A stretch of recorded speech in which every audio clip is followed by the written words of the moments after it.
This happened about 10 years ago when I was 17. It was a Friday night, and a friend was driving me home from a party. Neither of us had had anything to drink, something that I should clarify early. We turned into my street at about 11 p.m. This street is a dead end in a very bushy area with very minimal lighting, so it's quite pretty during the day but just unsettling at night.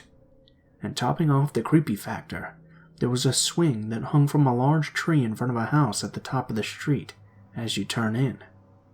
It had to have been there longer than I was even born, and though it was quite rickety, it still seemed to be functional.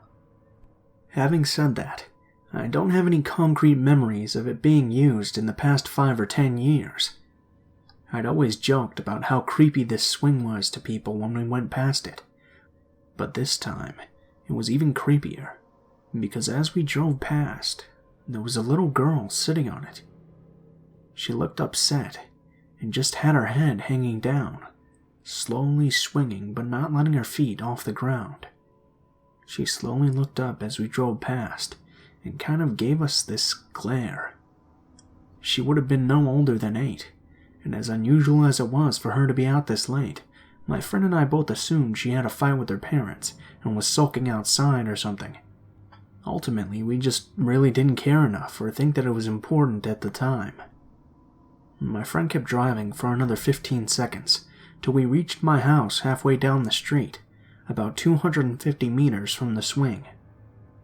We stopped outside my driveway, facing the top of the street, but as often happened, we ended up sitting in the car chatting about school, girls, and all that sort of stuff that felt super deep and meaningful at that age. About 10 minutes in our conversation, though, we noticed some movement at the top of the street, as the girl got off the swing and walked down onto the middle of the road. She turned and started to slowly walk towards us. As I mentioned, the street was dimly lit, with only 3 street lamps between her and the car, which meant that for several seconds while she walked towards us, we couldn't see her, and she would emerge far closer than she had been before she stepped into the darkness. I drew attention to it and joked about how creepy it was, with my friend laughing along. The Ring had just only come out a couple of years prior, and the fact that she was pale and in a white dressing gown just accentuated it. Really the only difference was her wispy blonde hair. As she emerged into the light of the second closest street lamp, though, about 100 meters away, the tone definitely changed. We were both still laughing somewhat, but it was definitely more nervous, and we were whispering, "Oh shit, oh fuck," as she got closer. It was far less funny now, because somehow, this little girl clearly wasn't a little girl. She was an adult woman, probably in her late 50s or early 60s. It was unmistakably the same person that was on the swing. We'd seen her get up off of it, but it was as if she had aged 50 years as she walked down the street towards us. She was clearly looking in our direction, but squinting because of the car's headlights, so she probably couldn't see us directly.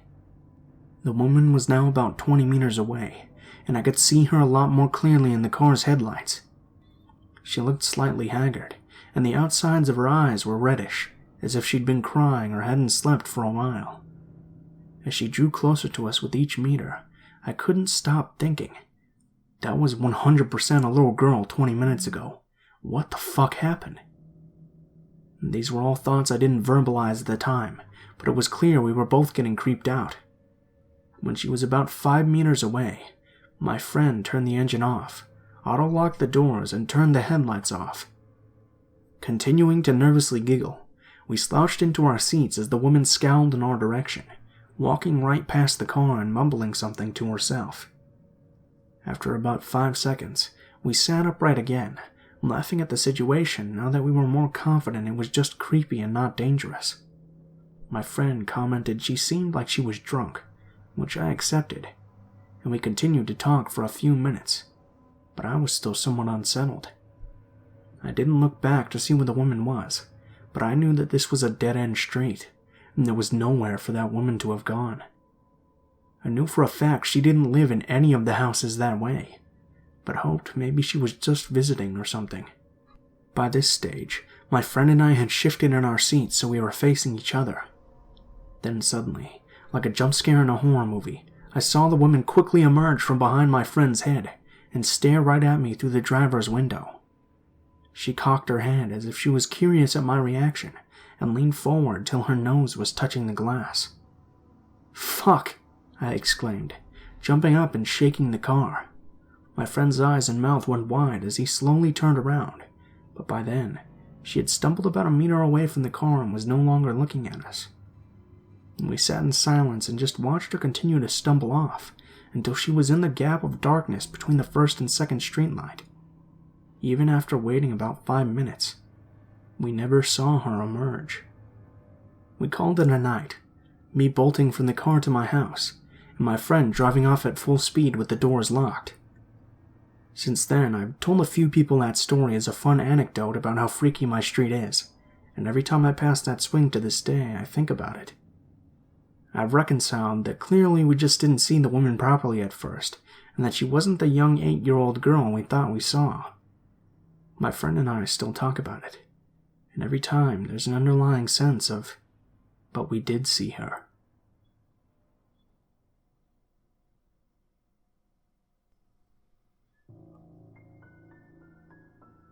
This is actually my stepmom/her best friend's story. I have my own, but I'm hesitant to drag some of them up. I hope telling someone else's will open me up to it a little more.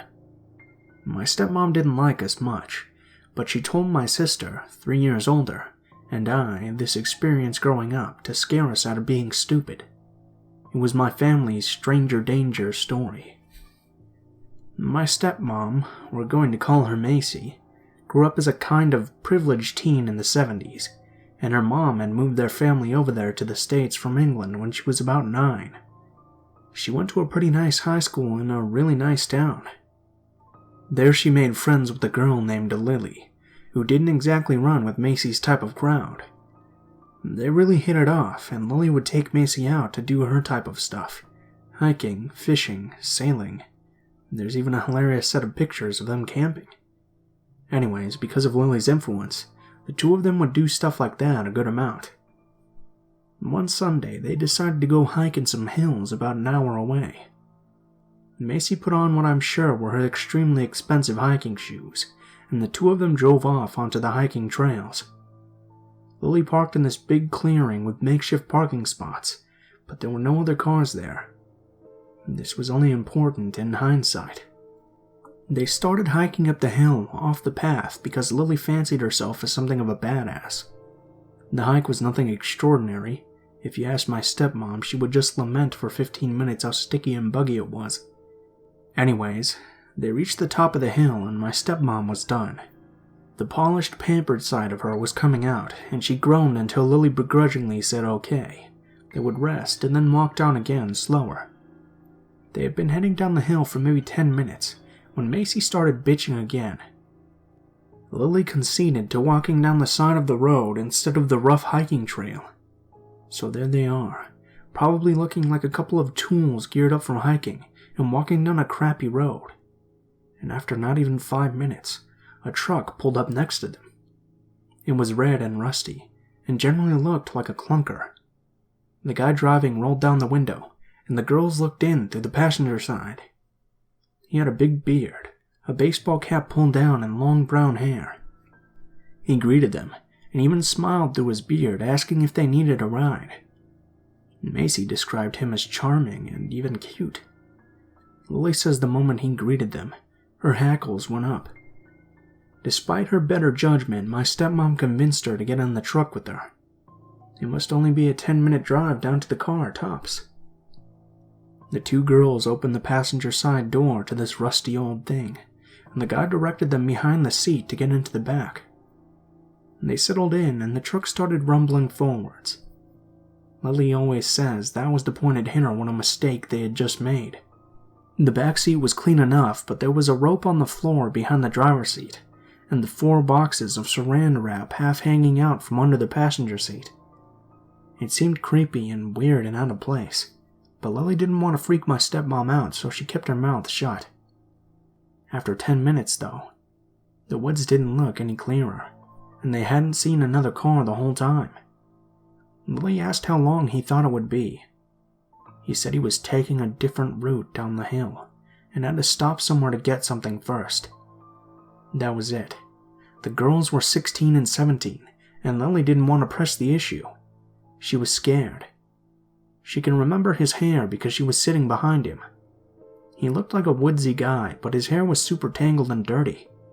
She noticed crusted mud on his collar and tried to find something identifiable about him, but just got scared the more she picked up on little details.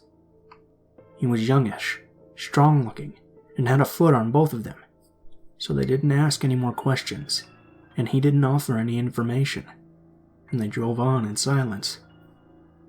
Several minutes after that, they reached a tiny shack or log cabin-looking place right there in a clearing of trees. There was an old stump where someone had been chopping wood, and a huge axe stuck in the log. Lily was definitely on red alert now. The guy turned off the truck and slipped out of it, saying, "I'll be right back. Don't get out," and he disappeared into the house. Lily tried to talk to my stepmom about how she was incredibly uncomfortable, but my stepmom mostly just dismissed it. Lily started begging, increasingly freaked out, and finally put her foot down, demanding Macy exit the truck with her. So they got out and walked around the front of the vehicle. The house was around 50 yards in front of them. Why this guy would have left 2 young girls in the truck alone while going into the house is beyond me, and they wandered around, looking at it hesitantly. If this guy really was decent and just trying to give them a ride, it would be rude to just run off and leave them there, right?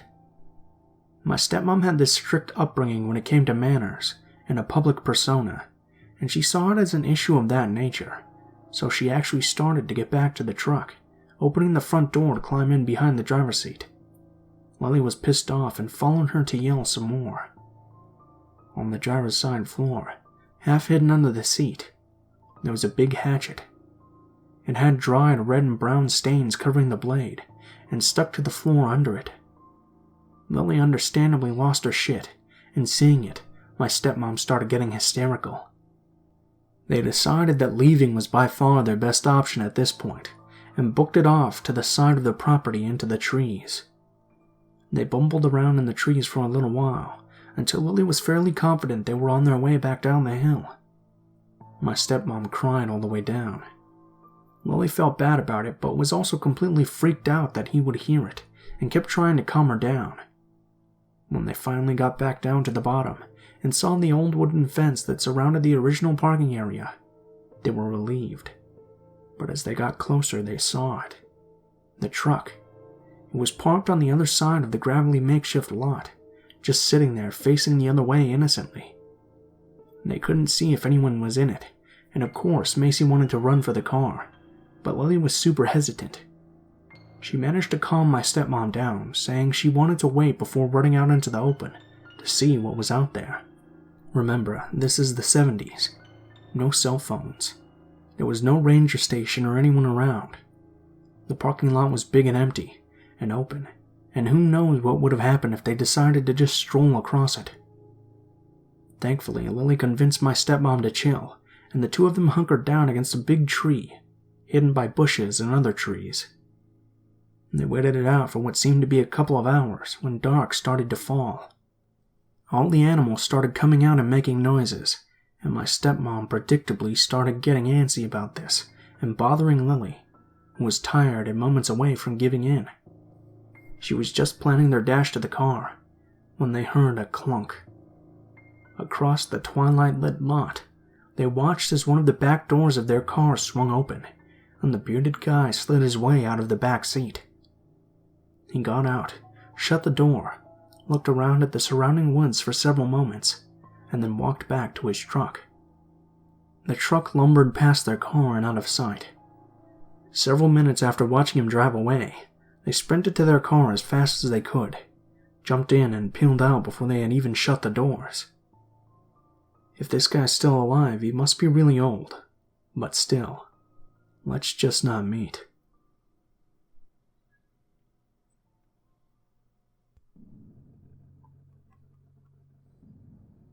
This happened over a decade ago somewhere in northern Michigan during the summer.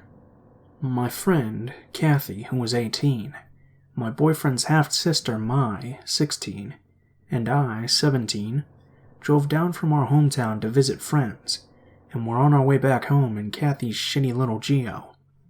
By shitty, I'm talking this piece of crap had engine problems, overheating problems, ignition problems, and was constantly falling apart.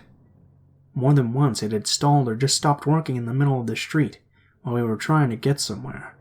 But Kathy thought we'd be fine since we hadn't had any problems with it on the way to our friend's house. It's a little past midnight, and we're roughly an hour away from home. There's nobody on the road. Dense woods on every side. No streetlights and no moon. I can barely see past the windshield because I have a form of albinism, which leaves me legally blind in my left eye with really awful vision in my right. My depth perception is terrible, and I can't see more than a few feet ahead of me at most.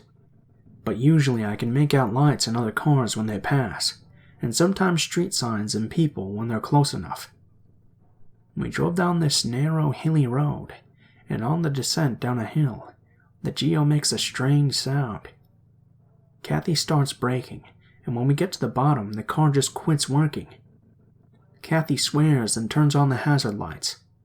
She and I get out of the vehicle, and I help pop the hood, which causes a bunch of smoke to fly out. After the smoke mostly clears, Kathy tries to figure out what went wrong this time. We stand in the dark for at least 45 minutes, maybe longer. These were the days of MapQuest printouts and brick phones, so we couldn't whip out our smartphone and look up the closest tow truck service. I decided to call my boyfriend Caleb to come pick us up, and suggest we come with a tow to pick up the Geo when it was daylight. Mai and Kathy agree, so I take out my cruddy Nokia and call my boyfriend.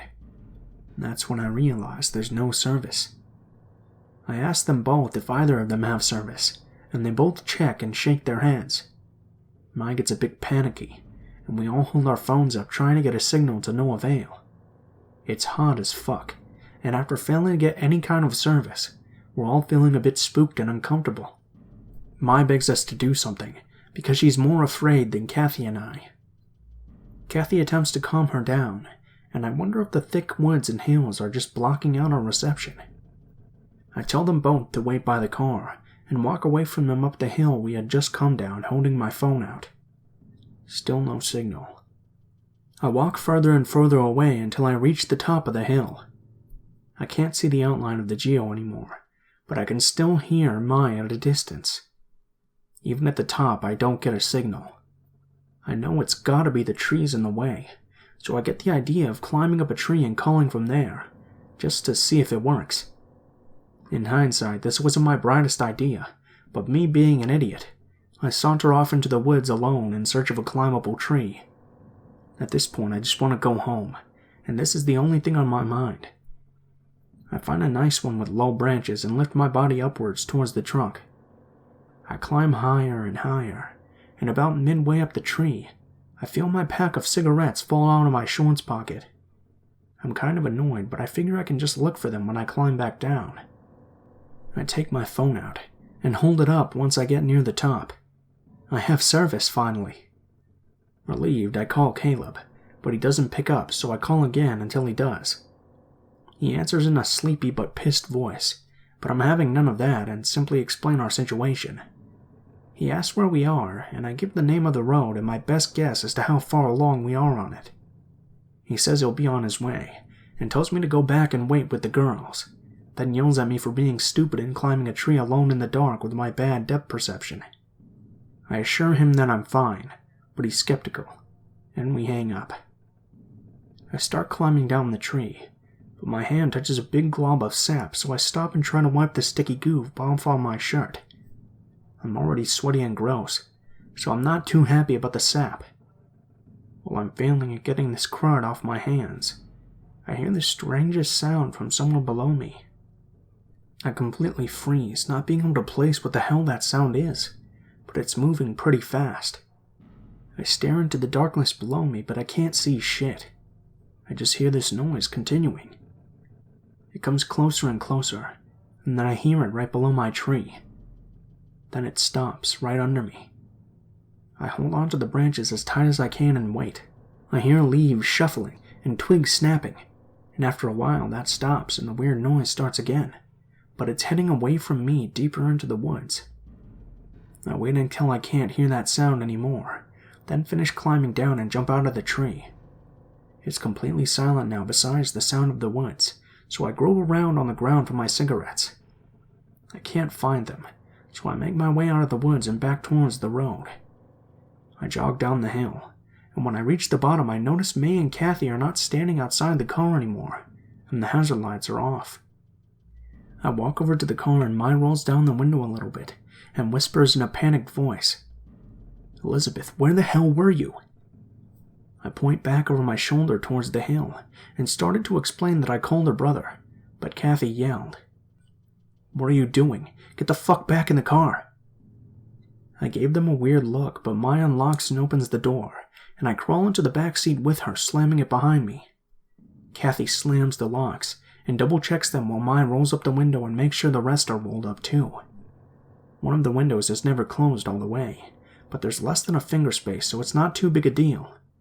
But Mai is freaking out about it, and Kathy has lost her cool as well. I'm still confused and ask what's going on. Mai tells me that a bit after I went up the hill, some weird person came out of the woods and followed me up the hill in the direction I went. They got freaked out and turned the lights off and got in the car. They thought he had got me. I'm honestly scared at this point because if I hadn't stopped to wipe the sap off my hands, I would most likely have got off the tree at the time I heard the weird noise. I just knew that it was that person. I tell them my story, and everybody in the car is scared shitless, but we're relieved that Caleb is on the way. Now we only have to play the waiting game. We sit on the road for what seems like forever. The dread we were feeling made time seem like it was going slower than normal.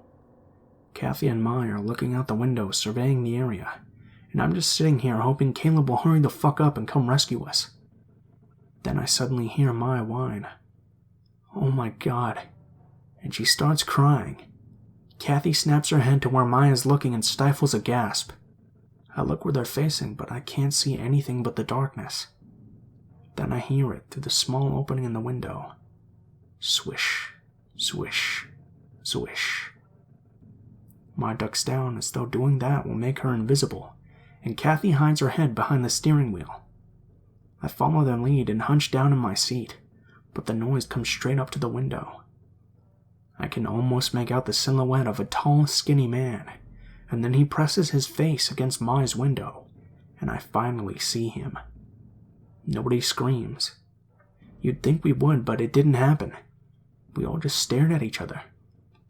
He looks at us for a while until Kathy switches her brights on, hoping it would scare him off. But it didn't do anything.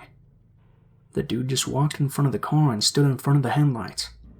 Maybe he thought he could block us from leaving with his body. I don't know. I couldn't make out his features very well, but the guy had to have been somewhere a bit over 6 feet, and no older than 30. He had the face of your average Joe. Nothing special. Nothing really sinister or particularly creepy that you'd notice about him if you ran into this dude in broad daylight. Dark shaved hair, pale skin, long face. Mai said he had light-colored eyes and stubble, with eyebrows that made him look like he was always concerned, but there was no way I could make that out. What was really weird was that it was almost 80 degrees and this dude was wearing corduroys, and an oversized sweater with abnormally long sleeves. The sleeves went over his hands and flocked back and forth as he paced around in front of the Geo. I'm not sure how long he was in front of the car, but it was a while. Then good old Corduroy starts doing something really bizarre.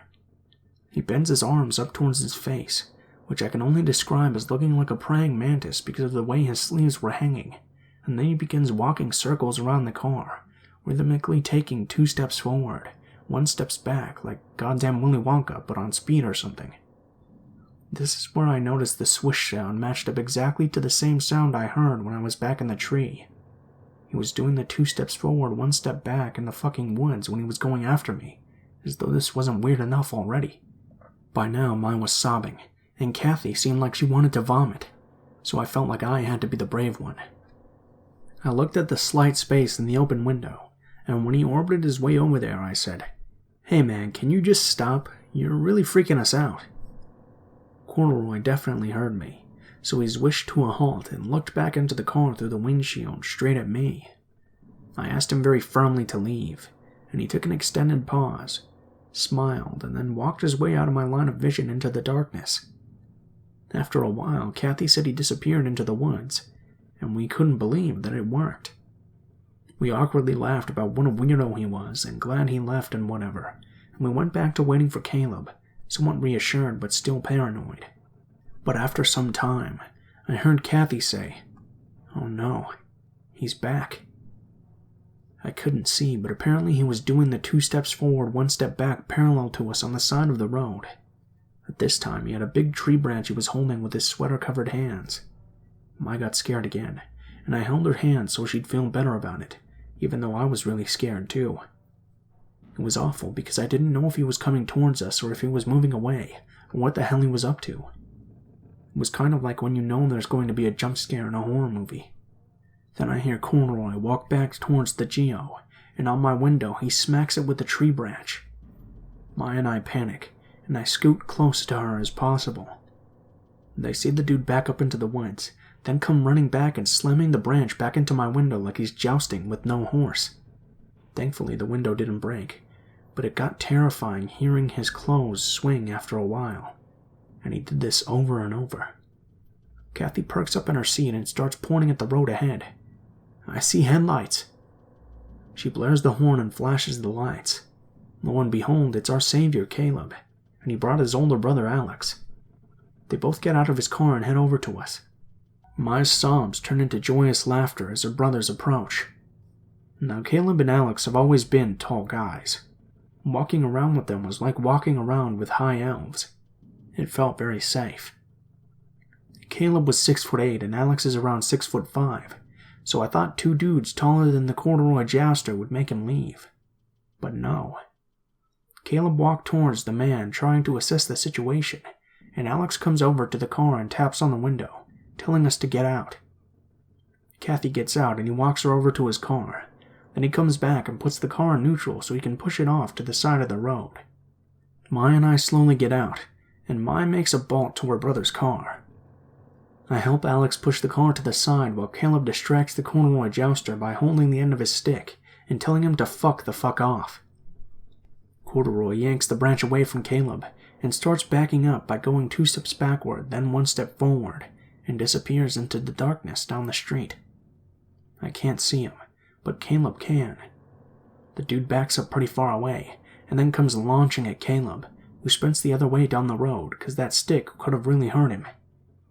He bumps past Alex, who had already got out of the Geo and was opening his car door, leaving me behind and the Geo alone.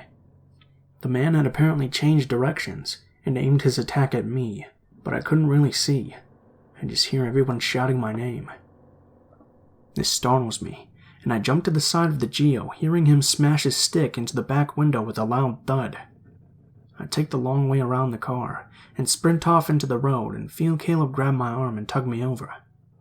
I feel like the wind's been knocked out of me, and my legs can't seem to work, but Caleb manages to shove me into the back seat and scrambles into the passenger side. By now, we're all safely in the car, and the man is standing like a mantis in front of the headlights again. He'd abandoned his stick, and just stood there with no intention to move. Alex puts the car into reverse and slams on the gas, making me knock my head back against the door. Then he makes the sloppiest U-turn ever and nearly drives us into the woods, but gets us back on the road. Everybody was in 100% what the fuck mode as Alex tore away, far over whatever the speed limit was. Maya and Kathy swear they saw the man chasing behind us after Alex made the U-turn, but there was no way he was going to catch up.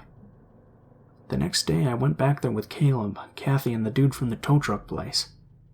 There was no sign of Corduroy anymore, but when we approached the Geo, we saw that in the space where the window didn't close all the way were my cigarettes. The box was missing, but they were all neatly jammed in a row along the window space. I have no doubt this was the work of the Corduroy Jouster. To this day, I wonder if he knew I was up in the tree and took my cigarettes, or if he thought I dropped them and went further into the woods to look for me, or even if he just found them later and decided to stick them through the window because it was fucking weird. I also wonder what the hell his intentions were. I still have so many unanswered questions.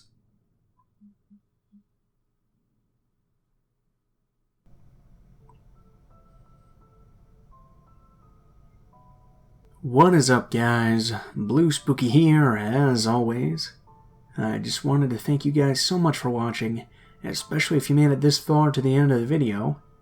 If you guys like the video, please feel free to leave a like, comment, or subscribe if you feel so inclined. If you have any feedback or suggestions for stories you'd like to see, or anything like that, be sure to leave a comment below, because I always read all of the comments. I have a pretty big update for the channel for you guys. So, as you guys probably know, things have been pretty rough lately for the YouTube horror narrator community. Basically, on YouTube, a bunch of advertisers pulled out, and now everybody's getting way less returns on their views and everything like that. So, I wanted to announce that I finally set up a Patreon account where you guys can donate and contribute to the channel if you like. Of course, it's never necessary. None of my content will remain necessary to be paid for or anything like that. Basically, what Patreon is it's just a tip jar for artists, if you feel like supporting them. Of course, if you don't have the money or anything like that, please don't feel like you have to or anything. It's just there for people who want to. So I'll be leaving a link to that in the description of the video, and also probably in a comment with the timestamps for stories for this video.